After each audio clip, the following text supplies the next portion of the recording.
Hello students, welcome back to another video of accounting हिल।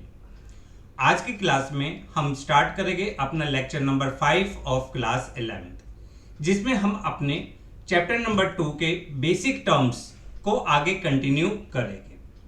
पिछली class में हमने क्या पढ़ा था? हमने पिछली क्लास में कुछ इंपॉर्टेंट टर्म्स पढ़ी थी, जैसे एंटिटी हमने पढ़ लिया था, business transaction, accounts, capital, drawings, liabilities, assets. Liabilities के टाइप्स हमने पढ़ी थी, असेट्स के वेरियस टाइप्स, वेरियस एग्जांपल्स हमने कंप्लीट कर लिए थे। उम्मीद है आप सबने सारी पॉइंट्स को अच्छी तरीके से अपने नोट्स रजिस्टर में नोट डाउन कर लिया होगा और उसको पढ़ भी लिया होगा। बट जिन भी बच्चों ने अभी तक अपने नोट्स रजिस्टर को कंप्लीट नहीं किया या जिन भी बच्चों की पिछली क्लास मिस हो गई, वो नीचे डिस्क्रिप्शन बॉक्स में क्लास 11th सेशन 2022-23 के नाम से प्लेलिस्ट बनी है, जहां पे वीडियो को प्रॉपर सीक्वेंस में अरेंज किया गया है। जिन भी स्टूडेंट्स की कोई भी क्लास अगर मिस हुई तो नीचे डिस्क्रिप्शन बॉक्स में प्लेलिस्ट पे जाके आप अपनी वीडियोस को देख सकते हैं। और एक और चीज, पॉइंट्स को जब भी आप पढ़ते हो, जब भी आप उसको समझते हो, तो उनके मीनिंग्स को, उनके एग्जाम्पल्स को बहुत अच्छी तरीके से समझा करिए। खाली लर्न मत करना, खाली क्रैम मत करना, क्योंकि क्रैमिंग करने से आपको इतना अच्छा कंसेप्ट क्लियर नहीं होगे। आपको हर पॉइंट्स की डेप्थ में जाना है, हर पॉइंट्स का लॉजिक समझना है, ताकि आपको ये सारी टर्म्स बहुत अच्छी तरीके से समझ में आ जाए। चलिए स्टार्ट करते हैं आज का टॉपिक, अपना बेसिक टर्म्स में पार्ट 2, जिसमें हम कुछ और इंपॉर्टेंट टर्म्स पढ़ेंगे जो हमारे लिए बहुत इंपॉर्टेंट है। पर वीडियो को स्टार्ट करने से पहले, क्लास को स्टार्ट करने से पहले आपसे एक हम्बल रिक्वेस्ट, जो भी स्टूडेंट्स आज हमारे चैनल पे नए आए हैं वो हमारे चैनल को सब्सक्राइब करें, बेल आइकन को प्रेस करें, ताकि आने वाले सारे नोटिफिकेशन आपको मिलते रहे, और वीडियो को लाइक और शेयर करना ना भूलें। चलिए निकालिए अपना नोट्स रजिस्टर। आज की फर्स्ट टर्म एक्सपेंडिचर। देखो एक्सपेंडिचर का मीनिंग क्या होता है? अगर हम देखो एक्सपेंडिचर का मीनिंग देखें तो एक्सपेंडिचर का मीनिंग क्या है? खर्चा।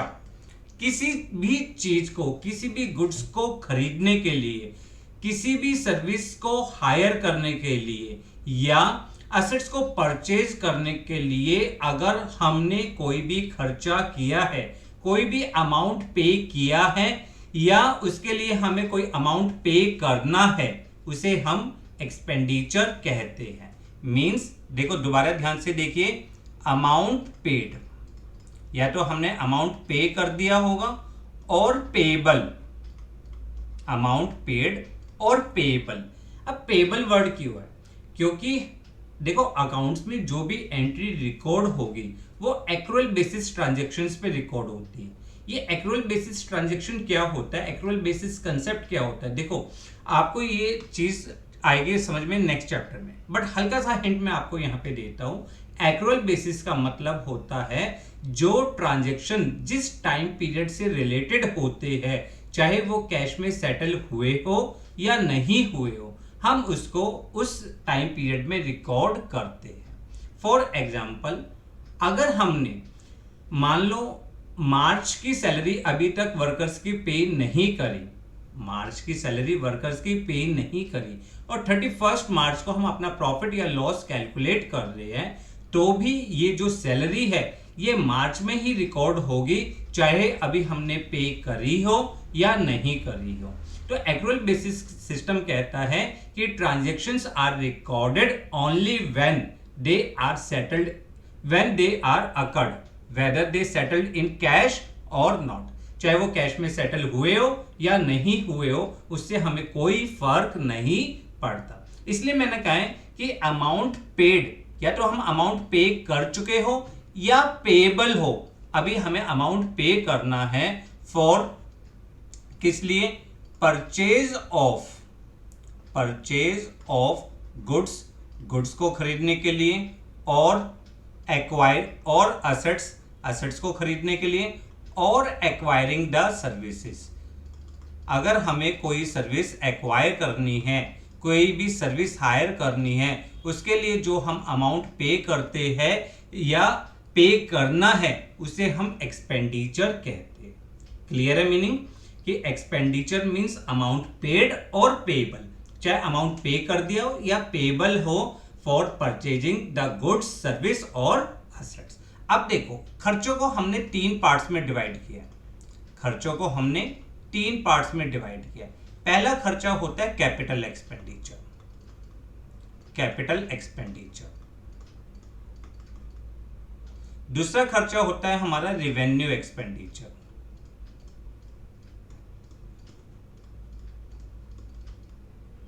और तीसरा एक्सपेंडिचर होता है हमारा डेफर्ड रेवेन्यू एक्सपेंडिचर। हमें ये 3 टर्म्स बहुत ध्यान से समझनी है क्योंकि एग्जाम्स में इसके ऊपर इसके एग्जाम्पल्स पूछ लिए जाते हैं या एमसीक्यू के क्वेश्चंस आ जाते हैं। Capital expenditure. कैपिटल एक्सपेंडिचर का मतलब क्या होता है? वो सारे खर्चे जो हम एसेट्स को खरीदने के लिए करते हैं या एसेट्स की इंप्रूवमेंट में करते हैं या एसेट्स को इंक्रीज करने के लिए, उसको एक्सटेंड करने के लिए जो खर्चे करते हैं उसे हम कैपिटल एक्सपेंडिचर कहते हैं। Means the expenditures which are incurred for purchase of assets, assets को खरीदने के लिए, for improvement of assets, assets की इंप्रूवमेंट के लिए, और एक्सटेंशन ऑफ द एसेट्स, उसे हम कैपिटल एक्सपेंडिचर कहते हैं। जैसे purchase of land and building, purchase of motor vehicles, ये सारे एग्जांपल्स जो हो जाएंगे कैपिटल एक्सपेंडिचर के। Capital expenditure increase our earning capacity. Capital expenditure क्या करता है? हमारी अर्निंग कैपेसिटी को क्या करता है? इंक्रीज करता है। तो कैपिटल एक्सपेंडिचर का मीनिंग समझ में आया कि capital expenditure means expenditure incurred for purchase of assets, improvement of assets, extension of assets which increase our earning capacity। ठीक है। और जो कैपिटल एक्सपेंडिचर है they are shown in the balance sheet. वो कहां पे शो किए जाते हैं? बैलेंस शीट में शो किए जाते हैं। जबकि रिवेन्यू एक्सपेंडिचर कौन से होते हैं? The expenditure which are incurred in day to day activities of the business. जो बिजनेस की डे टू डे एक्टिविटीज में होते हैं, डे टू डे एक्टिविटीज में जिसका बेनिफिट हमें शॉर्ट पीरियड तक मिलता है उसे हम रिवेन्यू एक्सपेंडिचर कहते हैं। वो एक्सपेंडिचर जिसका benefit for a short period, उसी टाइम पीरियड के लिए होता है जिस टाइम पीरियड में हम उसको पे करते हैं, उसे हम रिवेन्यू एक्सपेंडिचर कहते हैं। फॉर एग्जाम्पल जैसे आपका इलेक्ट्रिसिटी बिल हो गया, वाटर बिल हो गया, परचेजेस ऑफ गुड्स हो गया, सैलरीज एंड वेजेस पेड हो गया, ये सारे खर्चे आपके रिवेन्यू एक्सपेंडिचर होते हैं। हमने पहला क्या पढ़ा? Capital expenditure which are incurred for purchase of assets, improvement of assets और एक्सटेंशन ऑफ एसेट्स। दूसरा हमने क्या पढ़ा? Revenue expenditure which are incurred in day to day activities of the business.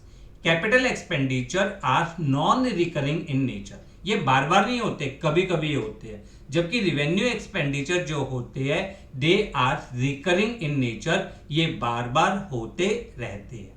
Capital expenditure are shown in balance sheet. Capital expenditure आपके कहां पे show किए जाएंगे?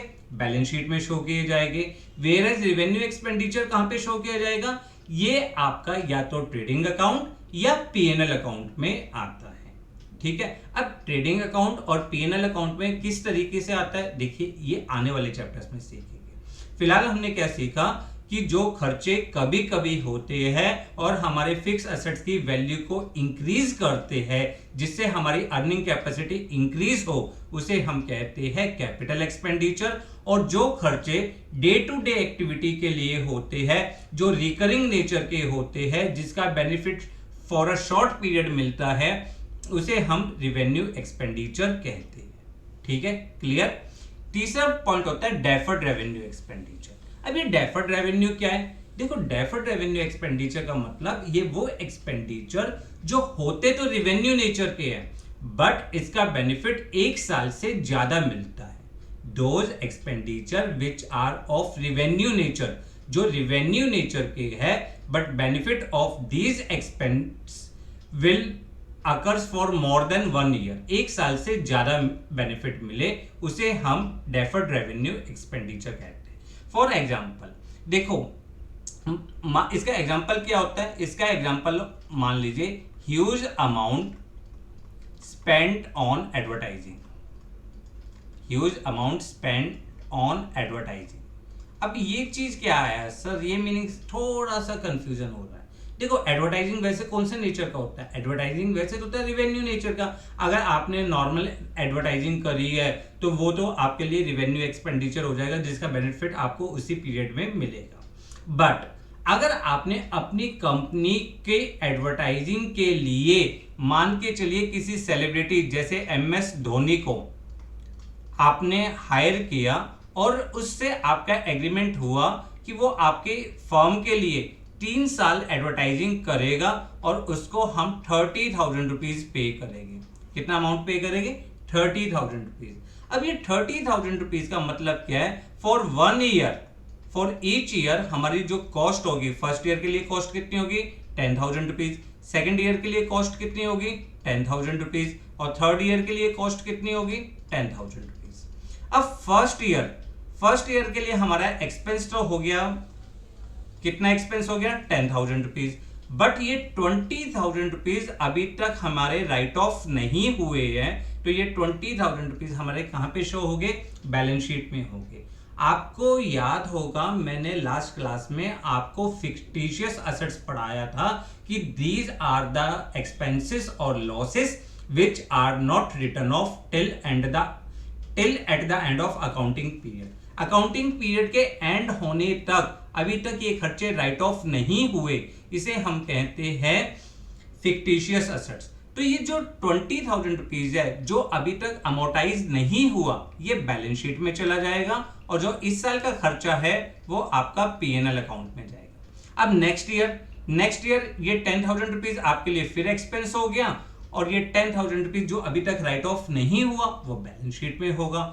थर्ड ईयर आपका 10,000 एक्सपेंस में हो जाएगा, बैलेंस शीट नील हो जाएगी। अब यहाँ पे इस खर्चे का बेनिफिट हमें 3 साल तक मिला है, बट ये कौन से नेचर का था, रेवेन्यू नेचर का, इसलिए इसको हम कहते हैं डेफर्ड रेवेन्यू एक्सपेंडिचर। क्लियर?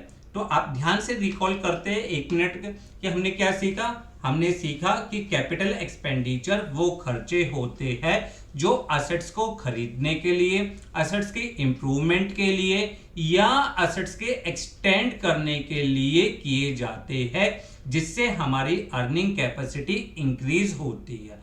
और ये खर्चे कभी कभी होते हैं नॉन रिकरिंग नेचर के होते हैं, इसलिए इसको हम बैलेंस शीट में शो करते हैं। जबकि रिवेन्यू एक्सपेंडिचर वो खर्चे जो डे टू डे एक्टिविटी के लिए खर्च किए जाते हैं, जिसका बेनिफिट हमें शॉर्ट पीरियड, जिस टाइम के लिए हमने खर्चा पे किया उसी टाइम पीरियड में हमें उसका बेनिफिट मिलेगा, उसे हम कहते हैं डेफर्ड रेवेन्यू, उसे हम क्या कहते हैं, रिवेन्यू एक्सपेंडिचर। और रिवेन्यू एक्सपेंडिचर आपकी अर्निंग कैपेसिटी को इंक्रीज नहीं करते, बल्कि उसको मेंटेन करने में आपकी हेल्प करते हैं, आपकी अर्निंग कैपेसिटी को मेंटेन करने में हेल्प करते हैं, और ये आपके प्रॉफिट एंड लॉस अकाउंट में शो किए जाते हैं। क्लियर? तीसरा हमने पढ़ा डेफर्ड रेवेन्यू एक्सपेंडिचर, वो खर्चे जिसका बेनिफिट जो होते तो रेवेन्यू नेचर के हैं, पर उसका बेनिफिट 1 साल से ज्यादा टाइम पीरियड के लिए मिलता है, उसे हम डेफर्ड रेवेन्यू एक्सपेंडिचर कहते हैं। क्लियर? जितना एक्सपेंस होता है वो P&L अकाउंट में जाता है, और जो अनअमोर्टाइज पार्ट है that is transfer to balance sheet. उसे कहां पे ट्रांसफर करते हैं? बैलेंस शीट में ट्रांसफर करते हैं। क्लियर? चलिए इनकी डेफिनेशन देख लेते हैं। हमने क्या पढ़ा? अमाउंट स्पेंड और liabilities incurred for acquiring assets, goods और सर्विसेज, ये डेफिनेशन हमने पढ़ी, मीनिंग पढ़ा इसका। हमने फिर क्या पढ़ा कि खर्चों को हमने 3 कैटेगरी में डिवाइड किया है, कैपिटल एक्सपेंडिचर, रेवेन्यू और deferred revenue. Clear? Capital expenditure भी हमने पढ़ लिया। क्या पढ़ा हमने पढ़ा these expenditure incurred to acquire assets और इंप्रूविंग द एग्जिस्टिंग असेट्स। आपके असेट्स की इंप्रूवमेंट के लिए आपने असेट्स में कोई ऐसा पार्ट डलवा लिया जिससे उसके एफिशिएंसी इंक्रीज हो गई। जैसे आपकी पहले पेट्रोल कार थी, अगर आपने उसमें सीएनजी किट लगवाई और उससे अब उसकी एफिशिएंसी क्या है, इंक्रीज हो गई, तो वो भी आपका कैपिटल एक्सपेंडिचर होगा, which will increase our earning capacity. ये हमारी अर्निंग कैपेसिटी को क्या करता है, इंक्रीज करता है। Such expenditure gives benefit over a period, long period. इसका बेनिफिट हमें एक साल से ज्यादा मिलता है। एग्जाम्पल क्या हो सकते हैं, purchase of plant and machinery, furniture, motor vehicles, ये सारी चीजें आपके एग्जाम्पल्स होते हैं कैपिटल एक्सपेंडिचर के। और कैपिटल एक्सपेंडिचर आपके बैलेंस शीट में एसेट साइड शो किया जाता है। Clear, confirm. नेक्स्ट पॉइंट हमने क्या पढ़ा, रिवेन्यू एक्सपेंडिचर। रिवेन्यू में क्या पढ़ा, एक्सपेंडिचर इंकर्ड, वो खर्चे जो हो चुके, the benefit of which is consumed और एग्जॉस्ट विद इन से द अकाउंटिंग पीरियड, जिसका बेनिफिट हमें उसी अकाउंटिंग पीरियड में कंप्लीट हो जाए, उन्हें हम कहते हैं revenue expenditure. Such expenses do not result in increase the earning capacity but only helps in maintaining the existing earning capacity. देखो ये बहुत ध्यान से समझना कि कैपिटल एक्सपेंडिचर आपकी अर्निंग कैपेसिटी को क्या करता है, इंक्रीज करता है, जबकि रिवेन्यू एक्सपेंडिचर आपकी अर्निंग कैपेसिटी को इंक्रीज नहीं करता बल्कि उसको मेंटेन करने में आपकी हेल्प करता है। क्योंकि देखो आपने प्लांट एंड मशीनरी खरीद ली, ठीक है ना, उससे आपकी अर्निंग कैपेसिटी इंक्रीज होने के लिए आपको साधन मिल गया, बट अगर आपने गुड्स नहीं खरीदी, आपने लेबर पे नहीं करी, तो आपकी अर्निंग कैपेसिटी, कि आपकी जो अर्निंग है वो कैसे होगी। तो अर्निंग को मेंटेन करने के लिए आपको रिवेन्यू एक्सपेंडिचर को पे करना पड़ता है। एग्जाम्पल क्या है, salary, rent, cost of goods sold, electricity, advertising भी कह सकते हो। देखो जब वर्ड आता है एडवर्टाइजिंग तो आप नॉर्मल एडवर्टाइजिंग मानोगे, जब वर्ड आता है huge amount spend on advertising तो आपका डेफर्ड रेवेन्यू एक्सपेंडिचर। और ये वाले खर्चे आपके डेबिट साइड शो किए जाते हैं ट्रेडिंग अकाउंट और पीएनएल अकाउंट में। ठीक है, कैसे शो किए जाते हैं वो हम सीखेंगे, फिलहाल हम ये सीख रहे हैं कि ये debit side of the trading account and PNL account आता है। Clear. Third word deferred revenue, जो खर्चे होते तो रिवेन्यू नेचर के हैं, which are of revenue nature but benefit of which is likely to be arrived over a number of years. इसका example क्या है, huge amount spent on advertising. ठीक है, जितना पार्ट आपका अमोर्टाइज हो गया, जो आपने खर्चा मान लिया, वो प्रॉफिट एंड लॉस अकाउंट में आएगा, और जो खर्चा अभी तक आपने राइट ऑफ नहीं किया वो आपका बैलेंस शीट में शो होगा, जिसे हम फिक्टिशियस एसेट्स कहते हैं, जो हमने लास्ट क्लास में पढ़ा। Clear, confirm. तो बार बार रिपीट कर रहा हूं कि ये क्या था आपका एक्सपेंडिचर। एक्सपेंडिचर का मतलब क्या है, अमाउंट पेड और payable for purchase of assets, goods और acquiring the services. Clear, note कर लीजिए आप अपना एक एक करके सारे पॉइंट्स कि कैपिटल एक्सपेंडिचर क्या होता है, रिवेन्यू एक्सपेंडिचर क्या है और डेफर्ड रेवेन्यू एक्सपेंडिचर क्या है। क्लियर। नेक्स्ट वर्ड है रिसीप्ट। अब रिसीप्ट क्या है, मिलना, पैसा मिलना, खर्चे का बिल्कुल उल्टा। तो इसका मतलब क्या होगा, अमाउंट रिसीव्ड, या तो आप अमाउंट रिसीव्ड कर चुके, अमाउंट रिसीव्ड और रिसीवेबल, अमाउंट रिसीव्ड और receivable by selling goods, assets और rendering the services, rendering the services. देखो ध्यान से समझना इन बातों को। इन्होंने क्या कहा, वो अमाउंट जो हमें या तो मिल चुका है या हमें अमाउंट ये मिलना है फॉर बाय सेलिंग गुड्स, हम एसेट्स को बेचते हैं, गुड्स को बेचते हैं और सर्विसेज को प्रोवाइड करते हैं, उससे जो पैसा मिल चुका है या हमें पैसा मिलना है उसे हम रिसीप्ट्स कहते हैं। अब रिसीप्ट्स को हमने दो पार्ट्स में डिवाइड करा। Receipts are classified into two parts, दो पार्ट्स में क्लासिफाई किया गया है। एक तो होता है आपका कैपिटल रिसीप्ट, एक होता है कैपिटल रिसीप्ट्स, ठीक है, और एक होता है आपका रिवेन्यू रिसीप्ट्स। सबसे पहले समझते हैं रिवेन्यू रिसिप्ट्स। रिवेन्यू रिसिप्ट्स क्या होता है? The amount which we received in normal course of business, जो बिजनेस के रेगुलर रूटीन में हमें अमाउंट मिलता है उसे हम रिवेन्यू रिसिप्ट्स कहते हैं। बाय सेलिंग गुड्स, जो गुड्स को बेचकर, और रेंडरिंग द सर्विसेज, सर्विसेज को प्रोवाइड करके जो भी हमें अमाउंट मिलता है या हमें अमाउंट मिलने वाला होता है उसे हम रिसिप्ट्स, रिवेन्यू रिसिप्ट्स कहते हैं। एग्जांपल क्या हो जाएगा?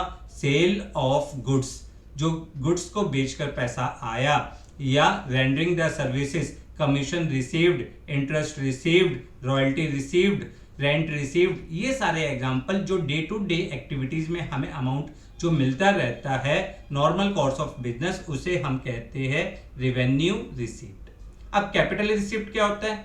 कैपिटल रिसिप्ट का मतलब होता है जो रिवेन्यू रिसिप्ट के नेचर की ना हो, यानी वो अमाउंट जो हमें या तो असेट्स को बेचकर मिले, बाय सेलिंग आवर असेट्स, जो हमारे असेट्स को बेचकर मिलता है, या by the way of loan, जो हमने लॉन्ग टर्म लायबिलिटीज इंक्रीज करी है उससे हमें जो पैसा मिला उसे हम कैपिटल रिसिप्ट कहते हैं। देखो, कैपिटल रिसिप्ट आपका बैलेंस शीट में जाएगा।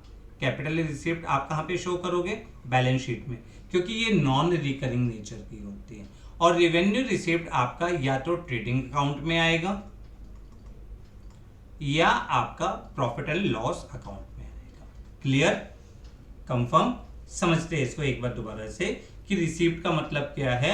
अमाउंट रिसीव्ड, वो अमाउंट जो हम रिसीव कर चुके हैं, और रिसीवेबल, या हमें रिसीव करना है for selling goods and services और असेट्स। या तो हम अपने गुड्स को बेचते हैं, सर्विसेज को प्रोवाइड करते हैं, या असेट्स को बेचते हैं। इससे जो भी पैसा मिल चुका या मिलना है उसे हम रिसीप्ट कहते हैं। और रिसिप्ट को हमने दो पार्ट्स में डिवाइड किया, रेवेन्यू रिसिप्ट और कैपिटल रिसिप्ट। रेवेन्यू रिसिप्ट हमने क्या पढ़ा?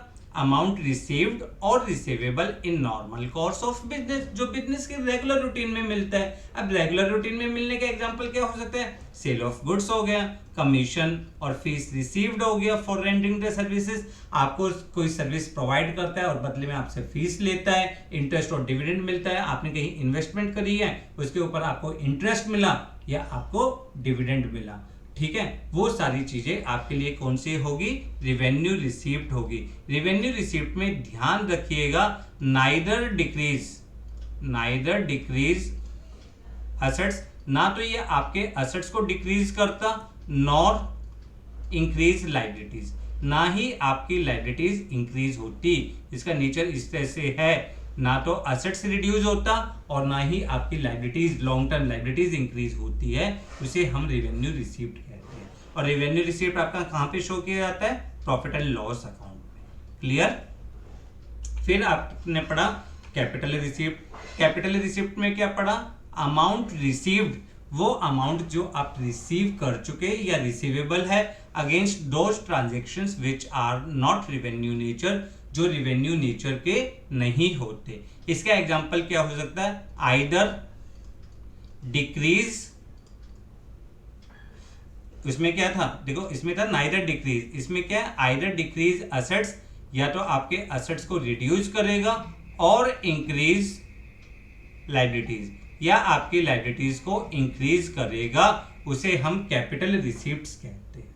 ठीक है, एग्जांपल क्या हो जाएंगे? Amount received from sale of fixed assets, amount received by way of loan, capital introduced by owner. ये सारे एग्जांपल्स आपके कैपिटल रिसीप्ट्स के होते हैं, और इसको हम बैलेंस शीट में शो करते हैं as an assets. Balance sheet में शो किए जाते हैं। अभी असेट्स के तौर पे आएगी या कहाँ पे आएगी, ये डिपेंड करेगा उसके नेचर्स के ऊपर कि आपकी लायबिलिटीज इंक्रीज हो रही है या आपके असेट्स रिड्यूस हो रहे हैं। क्लियर? तो आपने अब तक दो बहुत इंपॉर्टेंट टर्म्स पढ़ी। पहली इंपॉर्टेंट टर्म आपने पढ़ी एक्सपेंडिचर। एक्सपेंडिचर का मीनिंग आपने क्या पढ़ा कि वो अमाउंट पे करना या पे कर चुके for selling by for purchasing assets, goods और एक्वायरिंग द सर्विसेज। ठीक है, दूसरा आपने पढ़ा रिसीप्ट्स, वो सारे खर्च अमाउंट जो आपको मिल चुका हो या मिलना हो बाय सेलिंग गुड्स, असेट्स और रेंडरिंग द सर्विसेज। एक्सपेंडिचर तीन तरह के पढ़े। Capital expenditure, revenue expenditure, deferred revenue expenditure. Receipts आपने दो तरह की पढ़ी, कैपिटल रिसिप्ट्स और रिवेन्यू रिसिप्ट्स। Clear, confirm.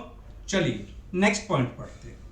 आप इनको नोट करते हुए चलिएगा क्योंकि बहुत इंपॉर्टेंट पॉइंट है, बहुत ध्यान से पढ़िएगा, इनके एग्जाम्पल्स पढ़िएगा, इनकी डेफिनेशंस पढ़िएगा, इनका पर्पस पढ़िएगा कि क्या पर्पस है इनका। क्लियर। नेक्स्ट वर्ड आता है एक्सपेंसेस। अब ये एक्सपेंसेस क्या है सर? अभी तो आपने खर्चा पढ़ा है, वो बेटे मैंने बताया एक्सपेंडिचर की। एक्सपेंडिचर का मतलब क्या होता है कि हमने खर्चों को किस किस कैटेगरी में डिवाइड किया। अब आता है वर्ड एक्सपेंसेस। एक्सपेंसेस का मतलब क्या होता है? एक्सपेंसेस का मतलब होता है कॉस्ट इंकर्ड।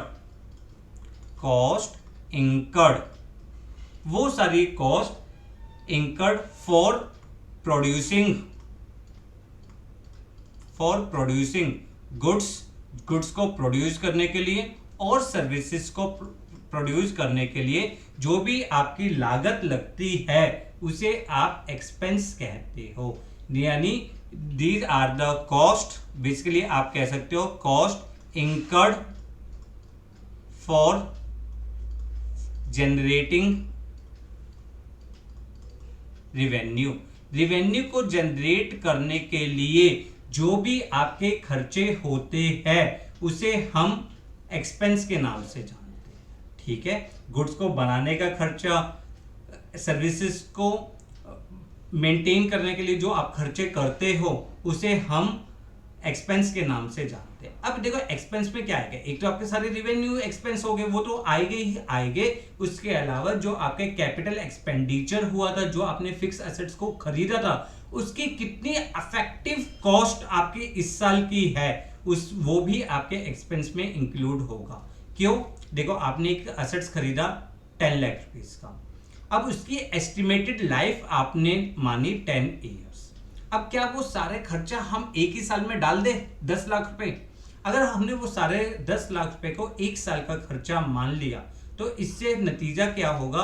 ह्यूज लॉस हो जाएगा उस ईयर। ठीक है, जो हमारी फाइनेंशियल पोजीशन के लिए एक अच्छा साइन नहीं होगा। हम क्या करते हैं, हम अपने एसेट्स की जो टोटल कॉस्ट है उसको एक एस्टिमेटेड यूजफुल लाइफ में डिवाइड करते हैं। जैसे 10 लाख डिवाइडेड बाय 10 यानी 1 lakh rupees for each year. हर साल का खर्चा कितना है? 1 लाख रुपीज। तो जब हम एक्सपेंस को काउंट करेंगे तो रिवेन्यू नेचर के एक्सपेंस तो आएंगे ही आएंगे बेटा, प्लस वो खर्चे भी जो आपकी कॉस्ट ऑफ एसेट्स है, ठीक है ना, इफेक्टिव कॉस्ट ऑफ एसेट्स है पर ईयर, वो भी इंक्लूड किया जाता है। तो एक्सपेंस का मतलब क्या होता है? एक्सपेंस का मतलब है cost incurred in producing and selling goods and services. Goods को प्रोड्यूस करने में, गुड्स को बेचने में जो खर्चा होता है उसे हम एक्सपेंस के नाम से जानते हैं। जिसके टर्म्स क्या क्या आ सकते हैं? कॉस्ट ऑफ गुड्स सोल्ड, जो आपने गुड्स बेची उसकी कॉस्ट कितनी है, amount paid for rent, rent के लिए जो पे किया, कमीशन के लिए जो अमाउंट पे किया, सैलरीज के लिए जो अमाउंट पे किया, वो सारे खर्चे आपके एक्सपेंस की कैटेगरी में आएंगे। या decline in value of assets और डेप्रिसिएशन ऑफ एसेट्स, जो मैं आपको बता रहा था ना अभी कि हम अपने एसेट्स की टोटल कॉस्ट को टोटल एस्टिमेटेड लाइफ में डिवाइड करते हैं और जो कॉस्ट पर ईयर आती है उसको हम एक्सपेंस में इंक्लूड कर देते हैं। तो एक्सपेंस कहां पे ट्रांसफर किया जाएगा? Expense is transfer to debit side of trading और प्रॉफिट एंड लॉस अकाउंट। ठीक है, यानी कुल मिलाकर ये आपके रिवेन्यू एक्सपेंडिचर तो है ही है, प्लस वो कॉस्ट ऑफ फिक्स एसेट्स भी आपकी यहाँ पे इंक्लूड करी जाएगी। तो एक्सपेंस का मीनिंग समझ में आ गया? एक्सपेंस का मीनिंग क्या है? Cost incurred for producing goods and services. जो गुड्स को प्रोड्यूस करने में, गुड्स को बनाने में, गुड्स को बेचने में जो खर्चा आता है उसे हम एक्सपेंस कहते हैं। Clear, confirm?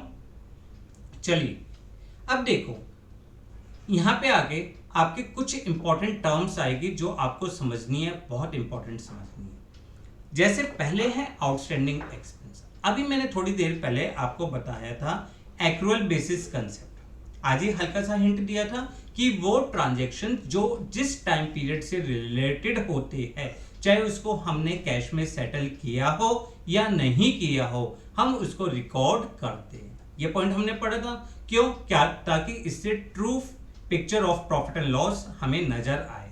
ठीक है, धीरे धीरे हम इनको इंप्लीमेंट करेंगे, बट अभी हम इसको यहाँ पे समझने की कोशिश कर रहे हैं ताकि जब हम इसको इंप्लीमेंट करें तो हमें समझ में आए।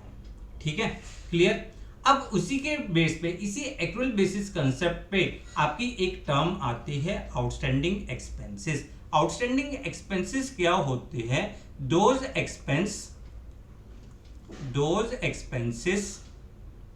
which become due, those expense which become due but not paid in cash at end of accounting period। देखो इस बात को ध्यान से समझना, due but not paid in cash, वो खर्चे जो ड्यू तो हो गए, वो खर्चे जिनके मतलब कॉस्ट मानी जाएगी पर अभी तक हमने उसको कैश में पे नहीं किया, उन खर्चों को हम आउटस्टैंडिंग एक्सपेंस कहते हैं। और एक्रूअल बेसिस कंसेप्ट के अकॉर्डिंग ये सारे खर्चे भी रिकॉर्ड किए जाते हैं, चाहे आपने कैश में पे किए हो या नहीं पे किए हो। These are treated as the current liabilities. आपके लिए क्या कहलाएगी? ये करंट लायबिलिटीज कहलाएगी।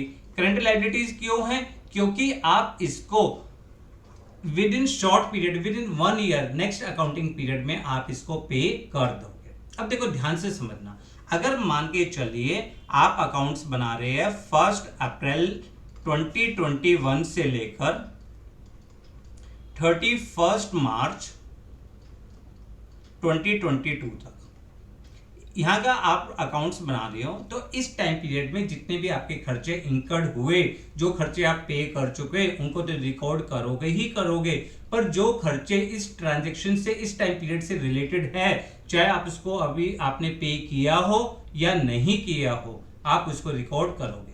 अब आप जब 31 मार्च 2022 को अकाउंट्स बना रहे थे, तो आपको पता लगा कि आपने जनवरी 22 की, फरवरी 22 की और मार्च 22 की, ये 3 महीने की सैलरी अभी तक आपने वर्कर्स की पे नहीं करी, आपने सैलरी पे नहीं करी अभी, और टोटल अमाउंट कितना हो गया? 30,000। अब ये खर्चा क्या हो गया? ड्यू हो गया, क्योंकि ये इस टाइम पीरियड से बिलोंग करता है, बट अभी तक आपने ये सैलरी पे नहीं करी, तो आप जब 31 मार्च को बुक बना रहे होगे तो ये खर्चे आपके आउटस्टैंडिंग एक्सपेंस के नाम से रिकॉर्ड होंगे। ये खर्चे कौन से हैं? जो खर्चे ड्यू हो गए बट अभी तक आपने पे नहीं करे, तो इन खर्चों को हम कहते हैं आउटस्टैंडिंग एक्सपेंसेस, और ये हमारे लिए करंट लायबिलिटीज है। अब करंट लायबिलिटीज क्यों है? क्योंकि है तो वही कर्जा हमारे ऊपर, और ये कर्जा हमें कितने टाइम में पे करना है? 1 साल के अंदर अंदर पे करना है। यार आपने जनवरी, फरवरी, मार्च की सैलरी पे नहीं करी, अप्रैल में पे कर दोगे, मई में पे कर दोगे, जून में, आप 1 साल के अंदर अंदर तो पे करोगे ना। तो जो लायबिलिटीज आप 1 साल के अंदर पे करते हो उसको हम क्या कहते हैं? Current liabilities. तो मैंने आपको जब करंट लायबिलिटीज पढ़ाया था पिछली क्लास में, तो मैंने वहां पे आपको एग्जांपल डाला था आउटस्टैंडिंग एक्सपेंस। मैंने कहा था मीनिंग मैं आने वाली क्लासेस में आपको बताऊंगा। तो क्लियर है कि आउटस्टैंडिंग एक्सपेंस क्या है? Those expense which becomes due, वो खर्चे जो ड्यू हो गए बट अभी तक हमने पे नहीं करे, उसे हम आउटस्टैंडिंग एक्सपेंस कहते हैं। क्लियर? इसी का दूसरा पॉइंट होता है, देखो इसको हमने पढ़ लिया कि those expense which become due but not paid in cash, इसे हम आउटस्टैंडिंग एक्सपेंस कहते हैं, और it is shown in current liabilities. ठीक है, नेक्स्ट क्या है? प्रीपेड। देखो प्री का मतलब क्या होता है? पहले से ही पे कर देना, यानी इसका मीनिंग क्या हुआ? These expense do not due, अभी तक ड्यू नहीं हुए, बट पेड इन एडवांस, हमने इसको एडवांस में पे कर दिया, तो these expense are considered as prepaid expense. Those expense which do not due, जो ड्यू नहीं हुए but paid in advance, is known as the prepaid expense. उसे हम कौन सा खर्चा कहेंगे? Prepaid expense. और ये हमारे लिए क्या होता है? ये हमारे लिए होते हैं करंट असेट्स। क्या होते हैं? Current assets. क्यों करंट एसेट्स क्यों है भाई? क्योंकि इसका बेनिफिट हमें नेक्स्ट अकाउंटिंग पीरियड में मिलेगा। अब देखो उसी एग्जांपल को समझते हैं। 1 अप्रैल 21 से लेकर हम अकाउंट्स मेंटेन कर रहे हैं 31 मार्च 2022 तक, ठीक है। इस बीच में हमने 1 अक्टूबर 2021 में हमने एक एनुअल इंश्योरेंस प्रीमियम भरा। एनुअल इंश्योरेंस प्रीमियम हमने एनुअल इंश्योरेंस प्रीमियम भरा। कितने का एनुअल इंश्योरेंस प्रीमियम है? 12,000 रुपए का एनुअल इंश्योरेंस प्रीमियम हमने भरा। एक एग्जांपल लिया। अब ध्यान से देखो हमें कितने खर्चे कहां से कहां तक के नोट करने हैं? 1 अप्रैल से 31 मार्च तक के खर्चे नोट करने हैं। अब जब हमने 1 अक्टूबर 2021 में 12,000 रुपए का एनुअल इंश्योरेंस प्रीमियम भरा, तो यानी इसकी डेट कब से स्टार्ट हुई?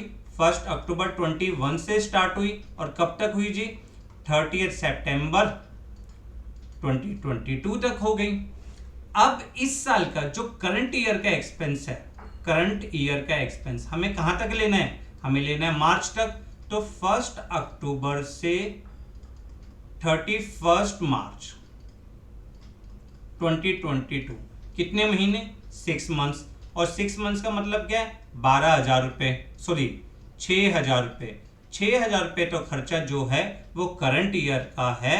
और 1 अप्रैल 22 से लेकर 30 सितंबर 22 यानी जो ये 6 महीने का जो खर्चा है ये हमने क्या करा है? एडवांस पे कर दिया।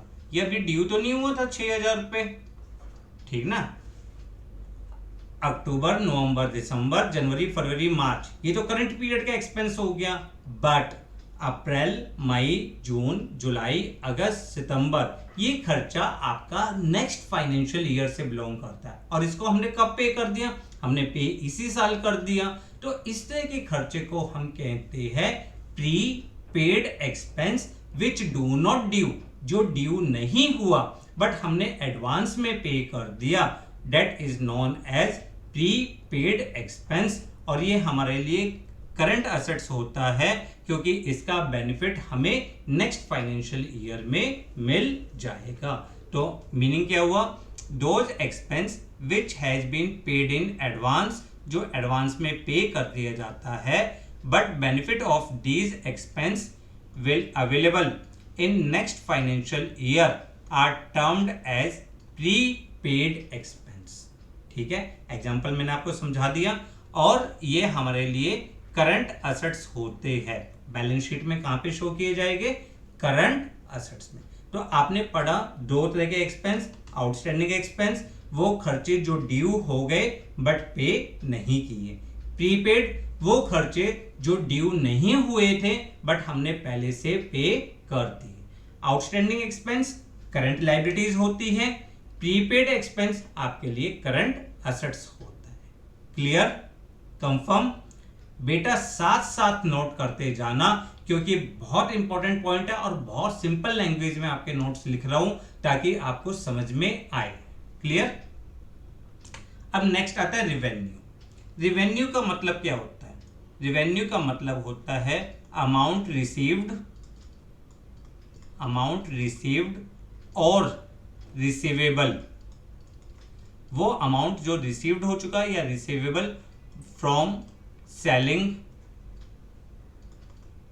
Of goods and rendering the services. जो आप अपने गुड्स को बेचकर या सर्विसेज को प्रोवाइड करके जो भी आप अमाउंट रिसीव्ड करते हो उसे हम रिवेन्यू कहते हैं। ठीक है, रिवेन्यू मीन्स अमाउंट रिसीव्ड और रिसीवेबल बाय सेलिंग गुड्स, आपके गुड्स को बेचकर, और रेंडरिंग द सर्विसेज, उसे हम रिवेन्यू कहते हैं। अब देखो यहाँ पे मैंने सेलिंग ऑफ एसेट्स नहीं लिखा क्योंकि सेलिंग ऑफ एसेट्स रिवेन्यू का पार्ट नहीं होता। ठीक है, क्लियर? अब देखो कई जने कहते हैं सर जो पैसा मिला क्या ये हमारे लिए प्रॉफिट है? नहीं बेटा, ये हमारे लिए प्रॉफिट का पार्ट नहीं होता। क्यों? रिवेन्यू का मतलब होता है total amount received bye selling goods and services. जितना भी अमाउंट आपने मिला, तो जितना आपको अमाउंट मिला क्या वो आपका प्रॉफिट है? नहीं। क्यों? क्योंकि उसमें कॉस्ट इंक्लूड होती है। मान लो आपने 5,000 की गुड्स खरीदी और 7,000 में बेच दी, तो 7,000 is known as the revenue. 7,000 आपकी रिवेन्यू है, बट 7,000 आपकी इनकम नहीं है। क्यों? क्योंकि 7,000 में कॉस्ट इंक्लूड होती है। तो रेवेन्यू का पॉइंट हमने क्या पढ़ा? Amount received from sale of goods and services is called revenue. Example क्या हो जाएगी? Sale of goods, rent, commission received etcetera. Clear?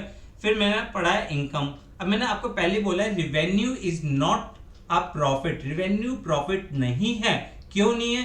क्योंकि उसमें एक्सपेंस इंक्लूड होता है। अगर हम रिवेन्यू में से एक्सपेंस माइनस कर दे तो we consider the income. Income का मतलब क्या हो जाएगा? इनकम का मतलब हो जाएगा, income means excess of revenue over expense. ध्यान से सुनना, excess of revenue over expense, यानी इनकम का मतलब हो गया आप अपने रिवेन्यू में से सारे एक्सपेंसेस को माइनस कर दो तो उसको आप कहते हो इनकम। ठीक है? अब इनकम जो है आपकी एक ब्रॉड टर्म है। इनकम को कई जगह प्रॉफिट भी कहते हैं, बट अगर आप टेक्निकली समझो तो income is means total profit. Profit क्या कौन सा होगा? Profit from operating activity, profit from operating activity plus profit from non operating activity, profit from non operating activity. ठीक है? इनकम में आपके दो पार्ट्स आ जाते हैं, इनकम फ्रॉम ऑपरेटिंग एक्टिविटी और income from non operating activities. Clear? Income का मतलब क्या समझा आपने? Excess of revenue over the expense. जितना भी आपकी रिवेन्यू आपके एक्सपेंस से ज्यादा होती है उसे आप इनकम कहते हो, कुल मिलाकर प्रॉफिट कहते हो। ठीक है ना? क्लियर? अब देखो यहाँ पे मैंने आपको बताया कि इनकम जो है आपके दो पार्ट से मिलकर बनती है, एक तो प्रॉफिट फ्रॉम ऑपरेटिंग एक्टिविटी और profit from non operating activity. अब ये दोनों में क्या डिफरेंस है इसको पढ़ते हैं। इनकम का मीनिंग तो वर्ड क्लियर है कि income means revenue minus expense. Next word, अच्छा इससे पहले दो वर्ड और से, ये दो इंपॉर्टेंट वर्ड भी आपके लिए बहुत, जैसे आपने एक्सपेंस पढ़े ना, आउटस्टैंडिंग एक्सपेंस और प्रीपेड एक्सपेंस, वैसे ही आपकी दो इनकम भी होती है। एक होती है एक्रूड इनकम, एक होती है एडवांस इनकम। एक्रूड इनकम किसे कहते हैं? एक्रूड इनकम का मतलब होता है income earned but not received in cash at and of accounting period. वो इनकम जो आपने अर्न तो कर ली बट अभी तक आपने रिसीव्ड नहीं करी। आपने मान के चलिए किसी को अपनी बिल्डिंग किराए पे दी थी, उसने आपको जनवरी फरवरी मार्च का रेंट अभी तक नहीं दिया, वो अब इनकम कब से रिलेटेड है? आपके 31 मार्च 2022 से रिलेटेड है, तो वो इनकम वहां पे काउंट होगी। हालांकि आपने उसको रिसीव्ड नहीं किया तो उसे हम कहते हैं एक्रूड इनकम, और ये हमारे लिए क्या होता है? Current assets. कौन से टर्म होते हैं हमारे लिए? Current assets. क्यों? क्योंकि इसका बेनिफिट हमें नेक्स्ट टाइम पीरियड में, इसको हम कैश में कन्वर्ट कर लेंगे नेक्स्ट फाइनेंशियल ईयर, एक साल के अंदर आता।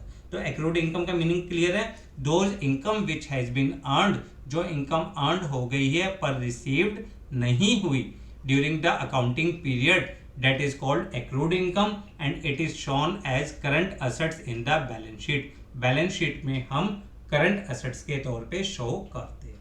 इसी का रिवर्स होता है एडवांस इनकम। एडवांस इनकम का मतलब क्या है? Not earned but received in cash या इन एडवांस। आपने उसको एडवांस में ही रिसीव कर लिया, यानी अभी ये वो इनकम है जिसके लिए अभी आपको सर्विस प्रोवाइड करनी है, बट आपको अमाउंट उन्होंने एज एन एडवांस पहले से ही दे दिया। आपको मान के चलिए किसी भी प्रोजेक्ट के लिए आपको सर्विस प्रोवाइड करनी है मई 2022 में, बट उन्होंने आपको मार्च 2022 में ही अमाउंट उसके लिए 10,000 रुपीज एडवांस पे कर दिए, तो ये इनकम अभी आपकी अर्न नहीं हुई।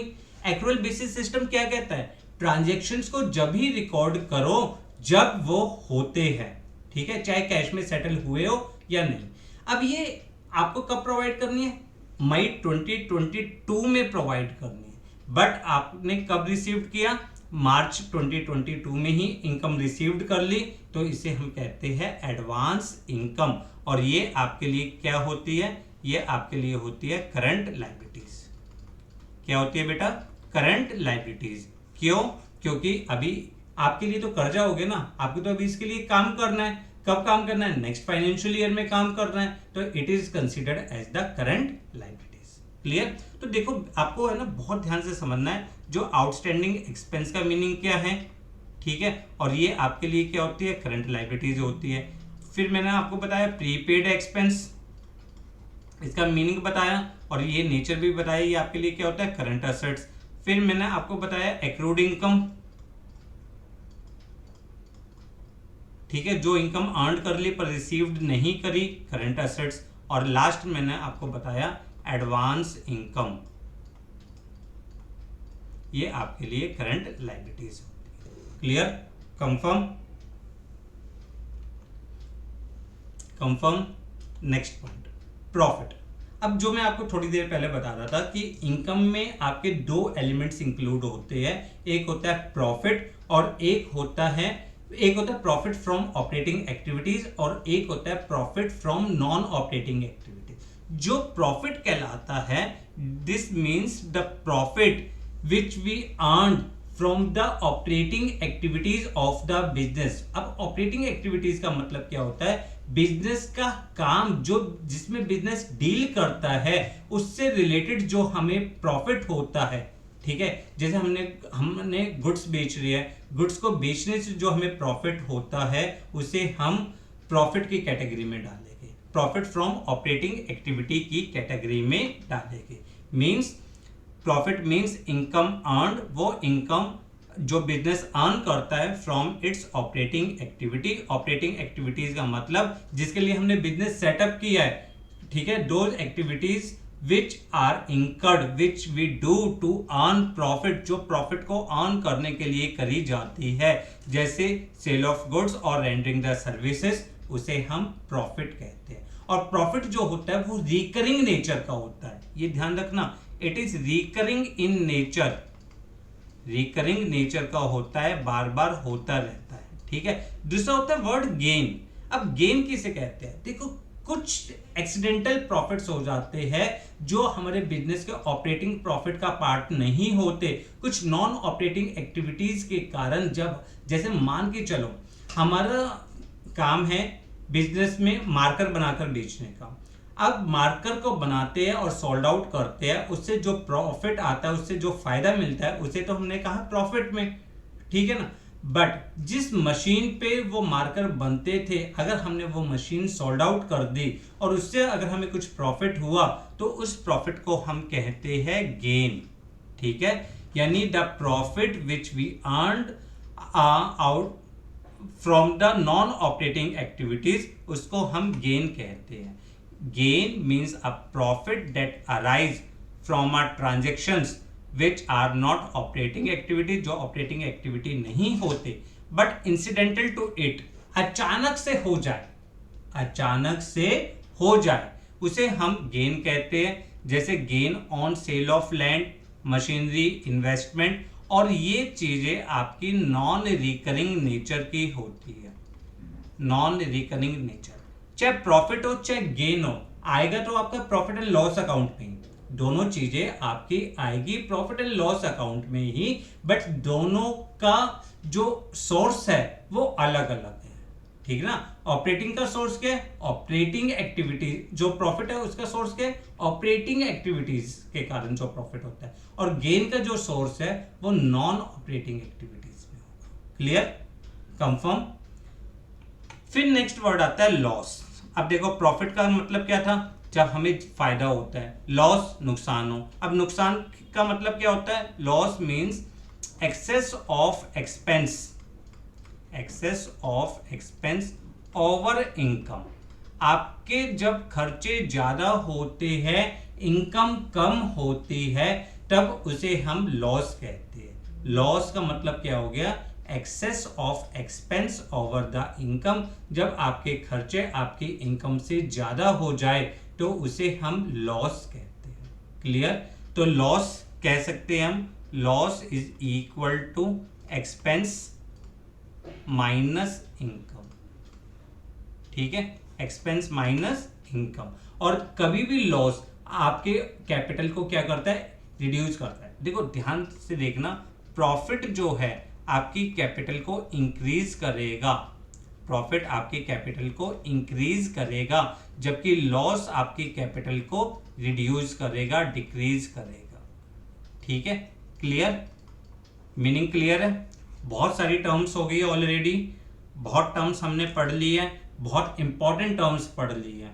शायद आज के लिए बस इतना ही। बस एक बार रिकॉल करते हैं, हमने अब तक पार्ट 1 और पार्ट 2 कौन कौन से टर्म पढ़ ली। हमने पार्ट 1 में पढ़ा था entity, business transaction, account, capital, drawings, assets. ये हमने 7th तक जो फर्स्ट 7 टर्म्स है ये हमने पार्ट 1 में पढ़ी थी। ठीक है ना?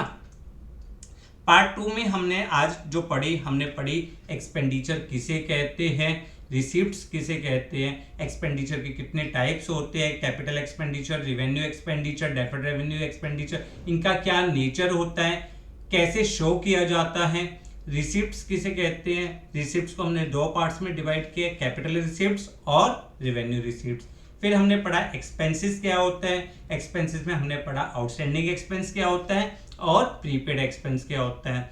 फिर इसके अलावा हमने पढ़ा इनकम, इनकम में हमने पढ़ा एक्रूड इनकम किसे कहते हैं और एडवांस इनकम किसे कहते हैं। फिर हमने पढ़ा प्रॉफिट, गेन, इनमें क्या डिफरेंस है, और लॉस किसे कहते हैं। अब आपका काम क्या है, इन सारे कंसेप्ट्स को बहुत अच्छी तरीके से नेक्स्ट क्लास तक पढ़ के रखना। नेक्स्ट क्लास में हम कुछ और इंपॉर्टेंट टर्म्स करेंगे, छोटी छोटी इंपॉर्टेंट टर्म्स जो बहुत इंपॉर्टेंट होगी वो नेक्स्ट क्लास में करेंगे। जब तक आप 1 से लेकर 18 तक की सारी टर्म्स को बार बार पढ़िए, लर्न करिए, लिखिए, इनके एग्जाम्पल्स को करिए, फिर हम आगे बढ़ेंगे। जब तक के लिए गुड बाय। पर वीडियो को लाइक और शेयर करना ना भूलना। Thanks a lot for watching the